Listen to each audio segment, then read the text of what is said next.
হে নবীপত্নীগণ, যে কাজ স্পষ্টত অশ্লীল তোমাদের মধ্যে কেউ তা করলে তাকে দ্বিগুণ শাস্তি দেয়া হবে এবং এ আল্লাহর জন্য সহজ।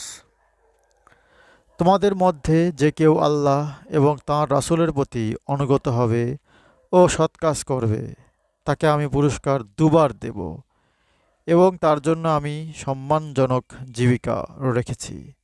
হে নবীপত্নীগণ, তোমরা অন্য নারীদের মতো নও। যদি তোমরা আল্লাহকে ভয় করো, তবে ভিন্ন পুরুষের সাথে কোমল কণ্ঠে এমনভাবে কথা বলো না, যাতে অন্তরে যার বেধি আছে সে প্রলুব্ধ হয়, এবং তোমরা সদালাপ করবে।